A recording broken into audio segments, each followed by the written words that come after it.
நம்மள பொறுத்த வரைக்கும் இன்டர்நெட்னா என்னங்க? நம்ம ரெகுலரா யூஸ் பண்ணக்கூடிய Google சர்ச்சா இருக்கலாம், YouTube, Facebook, Instagram, Twitter, WhatsApp, Snapchat அதுக்கப்புறம் இந்த ஷாப்பிங் கார்ட்ல இருக்கக்கூடிய Amazon, Flipkart, Snapdealன்னு சொல்லிட்டு நெறைய விஷயங்கள் நம்ம பயன்படுத்திட்டு இருக்கிறோம். ஸோ இதுல உலகம் ஃபுல்லா எவ்வளோ பேர் இன்டர்நெட் பயன்படுத்திட்டு இருப்பாங்க? கணக்கே இல்ல. அவ்வளோ பேர் இன்டர்நெட்ட யூஸ் பண்ணிட்டு இருக்காங்க. இதுல ரொம்ப ஷாக்கிங்கான விஷயம் என்னன்னு கேட்டீங்கன்னா, இந்த உலகம் ஃபுல்லா பயன்படுத்திட்டு இருக்காங்களா இன்டர்நெட். இந்த இன்டர்நெட் எல்லாமே 5% கூட உலக மக்கள் எல்லாருமே பயன்படுத்தக்கூடிய இன்டர்நெட் மொத்த இன்டர்நெட்டுமே 5% கூட இல்ல அப்டின்னா உங்களால நம்ப முடியுதா? சரிப்பா 5% இல்லன்னு நீ சொல்ற. மிச்ச 95% எங்க போயிருச்சு? என்னாச்சு? அப்டின்ற ஒரு கேள்வி எல்லாருக்குமே வரும்ல. அந்த 95% எங்க போயிருக்குன்னு கேட்டீங்கன்னா, ஒரு தனி உலகத்துல இருக்குங்க. அந்த உலகத்தோட பேரு தான் டார்க் வெப். இந்த ஓவராலா இந்த டார்க் வெப் சீரிஸ் முடியும்போது, இந்த டார்க் வெப்ப அக்கு வேற, ஆணி வேற நம்ம பிரிச்சு பார்க்க போறோம். அத ரொம்ப தெளிவா, நுணுக்கமா, நுட்பமா உங்களுக்கு தெரியப்படுத்த போறேன். வணக்கம் and welcome to STD Sai Tamil talks அப்படின்ற சேனல்ல தான் நீங்க இருக்கிறீங்க. நம்ம சேனல்ல போடக்கூடிய நிறைய டெக்னாலஜி சம்மந்தப்பட்ட விஷயங்கள், டார்க் வெப் சம்மந்தப்பட்ட விஷயங்கள், ஹேக்கிங் சம்மந்தப்பட்ட விஷயங்கள், இது எல்லாமே உங்களுக்கு அப்பப்ப அப்டேட்ஸ் வந்துகிட்டே இருக்கணும் அப்படின்னு கேட்டீங்கன்னா மறக்காம சப்ஸ்கிரைப் பண்ணுங்க.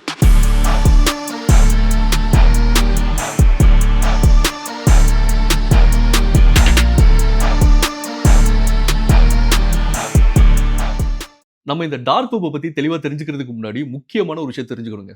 அதுக்கு பேர் தான் இன்டர்நெட் லேயர்ஸ். இந்த இன்டர்நெட்ல மொத்தம் எத்தனை வகைகள் இருக்கு அப்படின்றத ஃபர்ஸ்ட் பார்க்கலாம். Number 1 surface web, number 2 deep web, number 3 dark web.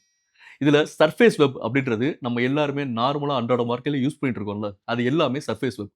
உதாரணத்துக்கு சொல்லணும்னு வச்சுக்கோங்களேன், நார்மலா இந்த கூகுள் சர்ச் பண்றது, யூடியூப், ஃபேஸ்புக், இன்ஸ்டாகிராம் இதெல்லாம் நார்மலா நம்ம எல்லாரும் பயன்படுத்திட்டு இருக்கோம்ல, இது எல்லாமே சர்ஃபேஸ் வெப். அப்ப டீப் வெப்னா என்னப்பா? அப்படின்ற ஒரு கேள்வி வரும்.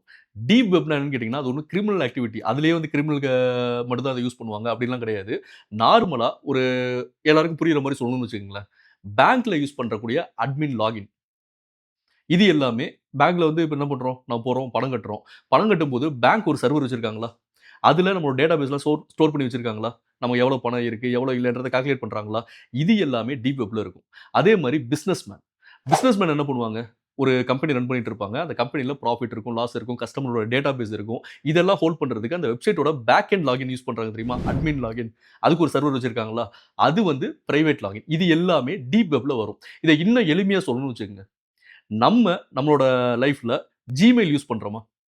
இந்த Gmailல நமக்குன்னு ஒரு பிரைவசி இருக்கா? நம்ம Gmail அக்கவுண்ட்ட வேற யாருமே யூஸ் பண்ண முடியாது. கரெக்ட்டா? அப்ப இது எல்லாமே டீப் வெப்ல வரும். நம்ம யூஸ் பண்ணக்கூடிய YouTube login, Facebook login, Instagram login, Gmail அது போக நம்ம யூஸ் பண்ணக்கூடிய Netflix, Amazon, Hotstar இந்த லாகின் எல்லாமே நம்ம பிரைவேட்டா நமக்குன்னு யூஸ் பண்ணிட்டு இருக்கோம்ல. இதுல ஸ்டோரேஜ் பண்றது, இதுல சேவ் பண்றது, வைக்கிறது எல்லாமே நம்ம கண்ட்ரோல்ல இருக்கும். இது எல்லாமே டீப் வெப்ல இருக்கும். திரும்பவும் சொல்றேன். மொத்தம் 3 வகையான லேயர்ஸ் இருக்கு. Internet layers. Surface web, deep web, dark web. இதுல ஃபர்ஸ்ட் சர்ஃபேஸ் வெப் அப்படின்றது நம்ம நார்மலா யூஸ் பண்ணக்கூடிய கூகுள் சர்ச், கூகுள் மேப் இதெல்லாம் நார்மலா எல்லா வெப்லயும் யூஸ் பண்ணிருக்காங்கல்ல. இது வந்து சர்ஃபேஸ் வெப். டீப் வெப் அப்படின்றது என்னன்னு கேட்டீங்கன்னா, பேங்கோட டேட்டாபேஸ். பேங்க் வந்து என்ன பண்றாங்க, அவங்களுக்குன்னு ஒரு சர்வர் வச்சிருக்காங்க. அதுல ஒரு சில டேட்டாஸ்லாம் அவங்க ஸ்டோர் பண்ணி வச்சுட்டு வராங்க. அது போக பிசினஸ்மேன்ஸ் அவங்களோட கம்பெனி, அவங்களோட கஸ்டமர் டேட்டாஸ் அதெல்லாம் ஸ்டோர் பண்ணி வச்சுட்டு வர்றது டீப் வெப். அதுல நமக்கு பெர்சனலா புரிஞ்சுக்கிறதுக்கு சொல்றதுன்னா Gmail, YouTube, Facebook அதே மாரி Hotstar, Amazon இந்த மாரி விஷயங்கள் எல்லாமே நம்ம பயன்படுத்திட்டு இருக்கோம்ல. இது எல்லாமே என்னன்னு கேட்டீங்கன்னா, உங்களுக்கு டீப் வெப்ல வந்து சேரும். அது போக கவர்மெண்ட்டோட டேட்டாபேஸ். ஒரு ஆதார் கார்டு இருக்குல்ல. ஆதார் கார்டு கொண்டு போய் கைய வைக்கிறோம், மோதிரத்துக்கு ஃபோட்டோ எடுக்குறாங்க. இப்போ இந்த ஃபோட்டோ எடுக்கிறது, நம்ம கை வச்ச நம்மளோட ஃபிங்கர் பிரிண்ட் இதெல்லாம் கவர்மெண்ட் ஒரு இடத்துல ஸ்டோர் பண்ணும் தெரியுமா? அந்த இடமும் டீப் வெப் தான். அப்போ இந்த டீப் வெப்குள்ளேயே நம்ம உலகத்துல நடக்கக்கூடிய எல்லா பேங்கிங் செக்டார்ஸ், கவர்ன்மென்ட் செக்டார்ஸ், நம்மளோட பெர்சனல் திங்ஸ் எல்லாமே அடங்கிருது. கரெக்ட்டுங்களா? இதுதான் டீப் வெப் அப்படிங்கிறது. "எப்பா இந்த டீப் வெப் பத்தி பேசுனது போதும். இந்த டார்க் வெப் கொஞ்சம் அடிச்சு காட்டு" அப்படின்னு நீங்க கேட்கிறது எனக்கு புரியுது. இப்போ நம்ம பார்க்கக்கூடிய அடுத்த டாபிக் என்னன்னு கேட்டீங்கன்னா, டார்க் வெப். இந்த டார்க் வெப்ன்னு சொன்ன உடனே எல்லாருக்கும் மைண்ட்ல ஃபிக்ஸ் ஆனது என்னன்னா, இதுக்குள்ள வந்து நெறைய மோசமான ஆக்டிவிட்டீஸ்லாம் நடக்கும். நெறைய இல்லீகல் மார்க்கெட்ஸ், சைல்ட் போர்னோகிராஃபி அப்படின்னு சொல்லிட்டு எக்கச்சக்கமான தப்பான விஷயங்கள் மட்டும் தான் இந்த டார்க் வெப்ல இருக்கும் அப்படின்னு சொல்லிட்டு நெறைய பேர் சொல்றாங்க. அது ஒரு மித். டார்க் வெப்ல நல்ல விஷயமும் இருக்கு, கெட்ட விஷயமும் இருக்குங்க. அது பயன்படுத்துற விதத்த பொறுத்து இருக்கு. யாரெல்லாம் எந்தெந்த நபர்கள்லாம் நல்ல விஷயத்துக்காக பயன்படுத்துறாங்க அப்படின்னு சொல்லி பார்த்தீங்கன்னா, நம்பர் 1 ஜர்னலிஸ்ட் பத்திரிக்கையாளர்கள். ஒரு இன்ஃபர்மேஷன், ஒரு ஹிடன் இன்ஃபர்மேஷன் கிடைக்குது. ஃபார் எக்ஸாம்பிள் ஏதோ ஒரு முக்கியமான ஒரு இன்ஃபர்மேஷன் அந்த பத்திரிகை நிறுவனத்துக்கு வந்து கிடைக்குது. அத அவங்க ஹைட் பண்ணி வச்சுக்கணும். ஏன்னா பப்ளிக்கா நார்மல் இன்டர்நெட்ல அவங்க அத பயன்படுத்தும்போது கவர்மெண்ட்க்கு அது தெரிய வாய்ப்பு இருக்கு. அது கவர்மெண்ட் ரிலேட்டட் விஷயமா இருக்கலாம். இல்ல ஒரு முக்கியமான ஒரு பெரிய கம்பெனியோட ரிலேட்டட் விஷயமா இருக்கலாம்.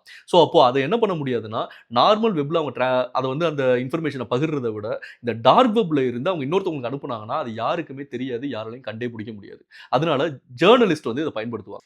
அடுத்ததா போராளிகள். ஒரு நாட்டுக்குள்ள கவர்ன்மெண்ட் சரியா ஒர்க் ஆகல, ஏதாச்சும் ஒரு சில தப்பு பண்ணுது அப்படின்னு கேட்டீங்கன்னா, அத இந்த போராளிகள் என்ன பண்ணுவாங்க, அந்த விஷயத்த கண்டுபிடிச்சு அத வந்து ரிலீஸ் பண்ணுவாங்க பப்ளிக்கா. ஸோ அந்த ரிலீஸ் பண்றதுக்கு ஒரு டைம் டியூரேஷன் இருக்குல்ல, அத வந்து ஹோல்ட் பண்றதுக்கு. அது எல்லாத்தையும் இந்த டார்க் வெப்ல அந்த இன்ஃபர்மேஷன் வந்து ஸ்டோர் பண்ணி வச்சுக்குவாங்க. இத யாராலையும் கண்டே பிடிக்க முடியாது.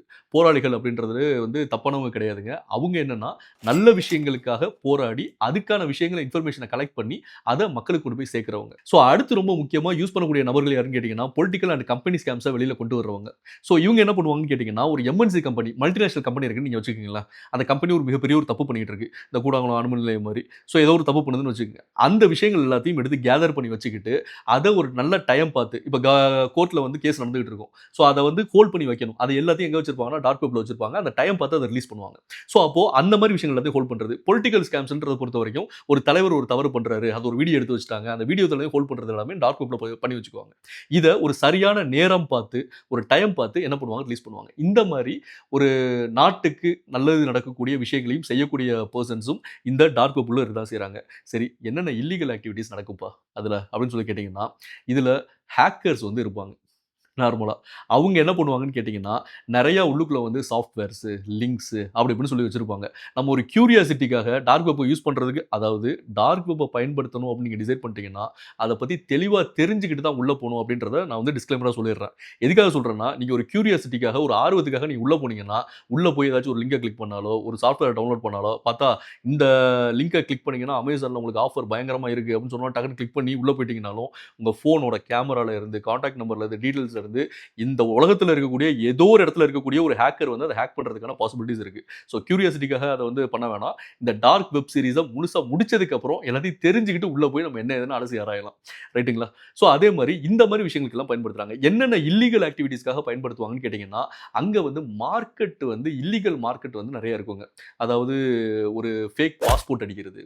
அதே மாரி தப்பான விஷயங்கள் வந்து பண்றது. சைல்ட் போர்னோகிராஃபி அப்படி இப்படின்னு சொல்லிட்டு நெறைய விஷயங்கள் இருக்கு. அதே மாரி இதுல ரொம்ப கவனிக்கப்பட வேண்டிய விஷயம் என்னன்னு கேட்டீங்கன்னா, இந்த டார்க் வெப்க்குள்ள ஹேக்கர்ஸ விட ஸ்கேமர்ஸ் வந்து அதிகம். யாரு நல்லவன், யாரு கெட்டவன்னு உங்களால கண்டுபிடிக்க முடியாது. உள்ள போயிட்டு, இந்த பொருள் வேணுமாப்பா? நீ வாங்கிக்கிறியா? அப்படின்னு சொல்லி கேட்பாங்க. வாங்கலாம்னு சொல்லிட்டு போகும்போது பார்த்தா, பணத்த வாங்கிட்டு ஏமாத்திருவான். டிரான்சாக்ஷன் எல்லாமே பிட்காயின், கிரிப்டோ கரன்சி அதே மாரி எத்தீரியம் அப்படின்னு சொல்லிட்டு நெறைய விதமான காயின்ஸ் இருக்கு. அது மூலமா டிரான்சாக்ஷன் எல்லாமே நடக்கும். ஸோ அப்போ ஹேக்கர்ஸ விட ஸ்கேமர்ஸ் அதிகமா இருக்கிறதுனால, இத தெளிவா தெரிஞ்சுக்கிட்டு உள்ள போய் நம்ம பயன்படுத்துறது அப்படின்றது நமக்கு ஒரு பெட்டரா இருக்கும். இப்ப நம்ம அடுத்து பார்க்கக்கூடிய டாபிக் என்னன்னு கேட்டீங்கன்னா, டார்க் வெப்போட ஹிஸ்டரிங்க. இப்ப எனக்கு உங்கள்ட்ட ஒரு கேள்வி இருக்கு. என்னன்னு கேட்டீங்கன்னா, இந்த டார்க் வெப்ப யாரு உருவாக்கியிருப்பான்னு நீங்க நினைக்கிறீங்க? இப்ப எல்லாருக்கும் நார்மலா வரக்கூடிய பாசிபிலிட்டி என்ன இருக்குன்னா, இந்த டார்க் வெப்ல நெறைய இல்லீகல் ஆக்டிவிட்டீஸ்லாம் நடக்குதுப்பா. அதனால ஏதாச்சும் ஒரு கிரிமினல் உருவாக்கியிருப்பாப்ல. அப்படி இல்லாட்டினா ஒரு பெரிய ஹேக்கர் வந்து அத உருவாக்கியிருக்கணும். அப்படின்ற தாட் எல்லாருக்கும் வரலாம். அதனால தான் அது மிகப்பெரிய பேச்சு பொருளா இருக்கு. அப்படின்ற மாரி தாட் எல்லாருக்கும் வரதுக்கான பாசிபிலிட்டி இருக்கு. ஆனா ரியாலிட்டி என்னன்னு கேட்டீங்கன்னா, இது ஒரு கவர்ன்மென்ட் ரிசர்ச் ப்ராஜெக்ட்ங்க. 1990ல United States Naval Research Laboratory அப்படின்ற இடத்துல தான் இந்த டார்க் வெப் டெக்னாலஜிய அவங்க என்ன பண்றாங்க, டெவலப் பண்றாங்க. இதுக்கு பேர் என்ன வைக்கிறாங்கன்னு கேட்டீங்கன்னா, ஆனியன் ரவுட்டிங் அப்படின்னு சொல்லி வைக்கிறாங்க. இது மூலமா தான் இந்த டார்க் வெப் அப்படின்றது ஃபர்ஸ்ட் இந்த உலகத்துக்கே இன்ட்ரோடியூஸ் ஆகுது. நாள பின்ன அது வெளியில எல்லாருக்கும் கையில கிடைக்க ஆரம்பிக்குது. அத எல்லா இடத்துலயும் எடுத்து பயன்படுத்த ஆரம்பிக்கிறாங்க. இந்த டார்க் வெப்க்கான சர்வர் எல்லா நாட்டிலயும் வர ஆரம்பிச்சுருச்சு. ஸோ இதுதான் அதுக்கான முக்கியமான காரணம். இப்ப எல்லாருக்கும் ஒரு கேள்வி வரலாம். எப்பா இந்த டார்க் வெப்ல நல்ல விஷயமும் இருக்குன்ற, கெட்ட ஒரு விஷயமும் இருக்குன்ற. அப்போ கெட்ட விஷயங்கள் பண்றவங்க நெறைய பேர் இருக்கிறாங்க. அதாவது என்னன்னு கேட்டீங்கன்னா, இந்த மாரி சைல்ட் போர்னோகிராஃபி அதே மாரி இந்த இல்லீகல் மார்க்கெட் பிளேஸ்லாம் வச்சு நடத்துறாங்கன்ற. ஒரு கவர்ன்மெண்ட்னால Googleஅ கண்ட்ரோல் பண்ண முடியுது. Facebookஅ கண்ட்ரோல் பண்ண முடியுது. அது எல்லாத்தையும் பண்ண முடிஞ்ச கவர்ன்மெண்ட்னால ஏன் இந்த டார்க் வெப்ப வந்து கண்ட்ரோல் பண்ண முடியல அப்படின்ற ஒரு கேள்வி எல்லாருக்கும் வரதுக்கான பாசிபிலிட்டி இருக்கு. அதுக்கான காரணம் என்னன்னு கேட்டீங்கன்னா, இந்த டார்க் வெப் அப்படின்றது ஒரு சென்ட்ரல் சர்வர் கிடையாதுங்க. சிம்பிளா சொல்லணும்னா, இப்ப Google யாரோடது? அமெரிக்காவோடது. அமெரிக்கால தான் சர்வர் இருக்கு. அந்த சர்வர ஷட் டவுன் பண்ணோம்னா, Google என்ன பண்ண முடியும்? அணைச்சிட முடியும். அதே மாரி Facebookஆ இருக்கட்டும், இது மாரி ஒவ்வொரு கண்ட்ரியோட கண்ட்ரோல்ல அந்த சர்வர் வந்து இருக்கு. ஆனா இந்த டார்க் வெப்போட சர்வர் வந்து எல்லா இடத்துலயும் ஸ்ப்ரெட் ஆனதுனால, எல்லா நாட்டிலயும் இந்த சர்வர் இருக்கு. யார் இந்த சர்வர பயன்படுத்துறான்னே தெரியாது. ஒரு சர்வர் ஆஃப் ஆனுச்சுனா, இன்னொரு சர்வர்ல இருந்து ரன் ஆகும். இப்போ ஃபார் எக்ஸாம்பிள் என்னன்னு கேட்டீங்கன்னா, அமெரிக்கால அத கண்டுபிடிச்சாங்களா? யூரோப்ல அந்த சர்வர் இருக்கு. ஏசியால அந்த சர்வர் இருக்கு. ஏசியால யாருனாலும் அத பயன்படுத்திட்டு இருக்கலாம். இப்போ அமெரிக்கால ஒரு சர்வர நீங்க ஷட் டவுன் பண்ணீங்க அப்படின்னு கேட்டீங்கன்னா, யூரோப்ல இருக்கிற சர்வர் வச்சு இந்த டார் வந்து ரன் ஆகும். இந்த ஆனியன் ரூட்டிங் வந்து ரன் ஆகும். இதுதான் இந்த டார்க் வெப்ல இருக்கக்கூடிய ஒரு மேஜர் காம்ப்ளிகேஷன். இதனால தான் ஒரு கவர்ன்மெண்ட்னால மல்டிபிள் சர்வர்ஸ கண்ட்ரோல் பண்ண முடியாது. அப்படின்ற ஒரு பிரச்சனை தான். அதே மாரி இது ஒரு சென்ட்ரல் சர்வர் கிடையாது. அப்படின்ற காரணத்தினாலயும் இந்த டார்க் வெப்ப கவர்ன்மெண்ட்னால கண்ட்ரோல் பண்ண முடியல. அடுத்ததா இந்த ஆனியன் ரூட்டிங் அப்படின்னு சொல்லி ஒரு கான்செப்ட் நான் சொன்னேன் தெரியுமா? இந்த கான்செப்ட் எப்படி ஒர்க் ஆகும் அப்படின்னு சொல்லி கேட்டீங்கன்னா, நார்மலா நம்ம ஒரு மெயில் அனுப்புறோம்னு வச்சுக்கங்களேன். இந்த மெயில் என்ன பண்ணுவோம்? நார்மலா ஒரு யூசர் என்ன பண்ணுவாரு? டைரக்ட்டா வெப்போட கனெக்ட் ஆயிருப்பாரு. ஒரு மெயில் அனுப்புவாரு. இன்னொருத்தருக்கு போயிரும். பட் இந்த ஆனியன் ரூட்டிங்ல நீங்க ஒரு மெயில் அனுப்புறீங்க அப்படின்னா, இங்க இருந்து மெயில நீங்க கிரியேட் பண்ணுவீங்க. டைப் பண்ணுவீங்க. இத சென்ட் பண்ணும்போது அந்த மெயில் வந்து என்கிரிப்ட் ஆயிடும். அதாவது என்ன ஹைட் ஆயிடும். ஹைட் ஆயிட்டு இங்க இருந்து ஒரு சர்வருக்கு போகும். அடுத்ததா இன்னொரு சர்வருக்கு போகும். அதுக்கடுத்து இன்னொரு சர்வருக்கு போகும். அதுக்கடுத்து தான் அந்த வெப்சைட்ல போய் அந்த பெர்சன் யாரோ அவங்கள போய் ரீச் ஆகும். ஸோ அப்ப என்ன ஆகுதுன்னு கேட்டீங்கன்னா, இத ட்ராக் பண்றது ரொம்ப கஷ்டம். நார்மலா இந்த கம்யூனிகேஷன் இஷ்யூஸ் வந்து ஏன் வருதுன்னு கேட்டீங்கன்னா, இந்த படத்துலலாம் பார்த்திருப்பீங்கல்ல, என்னப்பா இங்க பார்த்தா அமெரிக்கால இருக்க மாரி இருக்கு. திடீர்னு பார்த்தா லண்டன்ல இருக்கிறான். இப்படி மாறி, மாறி ஒரு லொகேஷன் காட்டிட்டே இருக்குன்னு சொல்லிட்டு எல்லா படத்துலயும் காட்டுறாங்க தெரியுமா? அந்த மாரி தான் இந்த ஆனியன் ரூட்டிங் அப்படின்ற இந்த டார்க் வெப் டெக்னாலஜி வந்து ஒர்க் ஆகுங்க.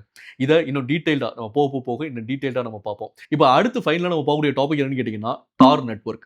1990ல ஆனியன் ரூட்டிங் அப்படின்ற இந்த டார்க் வெப் டெக்னாலஜிய வந்து அமெரிக்கா வந்து கிரியேட் பண்ணாங்க. அதாவது டெவலப் பண்ணி உருவாக்குனாங்க. அது நெறைய இடத்துல ஸ்ப்ரெட் ஆயிடுச்சு. அதோட சர்வர் வந்து எல்லா நாடுகள்லயும், எல்லா இடத்துலயும் இருக்கிறதுனால ஷட் டவுன் பண்ண முடியலன்றத நம்ம பார்த்தோம். லேட்டரா வந்தது தான் இந்த டார் ப்ரௌசர். இது வந்து எப்படின்னு கேட்டீங்கன்னா, நார்மலா நீங்க டார்க் வெப் யூஸ் பண்ணணும்னு டிசைட் பண்ணிட்டீங்கன்னு வச்சுக்கங்களேன்.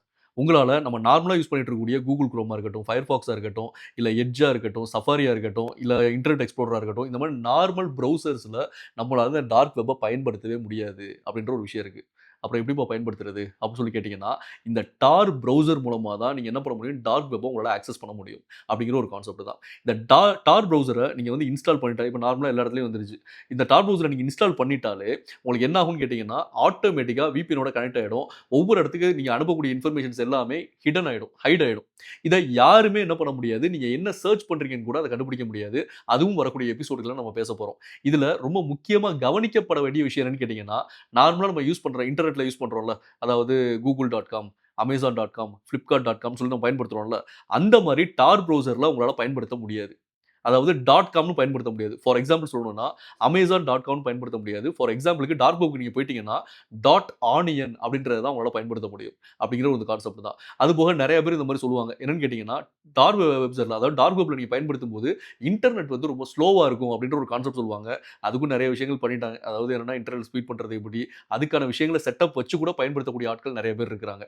அத ஃபாஸ்ட்டாவும் பயன்படுத்த முடியும். அதே மாரி இந்த டார்க் வெப்குள்ள நான் உள்ள போய் பார்த்தே ஆகணும்ப்பா அப்படின்னு நீங்க டிசைட் பண்ணிட்டீங்கன்னா, தயவு செஞ்சு அத முழுசா தெரிஞ்சுக்கிட்டு உள்ள போய் பாருங்க அப்படின்றது தான் ஏற்கனவே நான் சொன்ன மாதிரி, நார்மலா நீங்க உள்ள போய் ஒரு ஆப்ப டவுன்லோட் பண்ணிட்டாலோ, இல்ல ஏதாச்சும் ஒரு ஃபைல டவுன்லோட் பண்ணிட்டாலோ, ஏதாச்சும் ஒரு லிங்க கிளிக் பண்ணிட்டாலோ, உங்க மொபைல்ல இருக்கக்கூடிய கேமரா, கான்டாக்ட்ஸ், மெசேஜ், பாஸ்வேர்ட் அப்படிங்கிற எல்லா விஷயமும் என்ன ஆயிடும்? டார்க் வெப்குள்ள வந்துரும். இந்த டார்க் வெப் சீரிஸ்ல எபிசோட் 1ல இன்னைக்கு நெறைய விஷயம் நம்ம பார்த்தோங்க. என்னென்ன விஷயங்கள் பார்த்தோம் அப்படின்னு சொல்லி கேட்டீங்கன்னா, இன்டர்நெட் லேயர்ஸ்னா என்ன? சர்ஃபேஸ் வெப்னா என்ன? டீப் வெப்னா என்ன? டார்க் வெப்னா என்ன? டார்க் வெப்போட ஹிஸ்டரி என்ன? அது எப்படி வந்து உருவாச்சு? அது எப்படி ஸ்ப்ரெட் ஆச்சு? அத ஏன் யாராலயும் ஷட் டவுன் பண்ண முடியல? அப்படிங்கிற இந்த எல்லா விஷயங்களையும் பார்த்தோம். அதே மாரி ஆனியன் ரூட்டிங் அப்படின்றது தான் அதோட ஸ்டார்ட்டிங் டெக்னாலஜி. அதுக்கப்புறம் டார் ப்ரௌசர்ன்னு ஒண்ணு வந்துச்சு. இந்த டார் ப்ரௌசர்ல நம்ம போம்போது உள்ளுக்குள்ள யார் யார் இருப்பாங்க? ஹேக்கர்ஸ் இருப்பாங்க, ஸ்கேமர்ஸ் இருப்பாங்க. நெறைய விஷயங்கள் பார்த்தோம். ஸோ இதே மாரி நெக்ஸ்ட் எபிசோட்ல நம்ம என்னென்ன விஷயங்கள்லாம் பார்க்க போறோம் அப்படின்னு சொல்லி பார்த்தீங்கன்னா, இந்த டார்க் வெப்குள்ள நம்ம போறதுனாலயோ, அத பயன்படுத்துறதுனாலயோ நம்மள எப்படி ஹேக் பண்றாங்க? அப்படிங்கிற விஷயத்தையும் பார்க்க போறோம். இதுல ரொம்ப முக்கியமா கவனிக்கப்பட வேண்டிய விஷயம் என்னன்னு கேட்டீங்கன்னா, இதுவரைக்கும் நம்மளோட டேட்டாபேஸ் நம்ம ஹேக் ஆயிருக்கோமா அப்படின்றத எப்படி நம்ம கண்டுபிடிக்கிறது அப்படிங்கிறதையும் நம்ம எபிசோட் 2ல வந்து நம்ம பார்க்க போறோம். ஸோ இந்த வீடியோ வந்து உங்களுக்கு கொஞ்சம் இன்ட்ரஸ்டிங்கா இருந்திருக்கும் அப்படின்றத நான் நம்புறேன். இதே மாரி ரெகுலரா நெறைய இன்ட்ரஸ்டிங்கான நியூ டெக்னாலஜி, ஹிடன் ஃபேக்ட்ஸ் அப்படின்னு நெறைய விஷயங்கள நம்ம சாய் தமிழ் டாக்ஸ் மூலமா நான் வந்து பேசப் போறேன். ஸோ தயவு செஞ்சு இந்த அப்டேட்ஸ் எல்லாமே உங்களுக்கு கரெக்ட்டா வந்து சேரணும் அப்படின்னு நீங்க நினைச்சீங்க அப்படின்னு கேட்டீங்கன்னா, மறக்காம சர்ப்ரைஸ் பண்ணிருங்க. Thank you.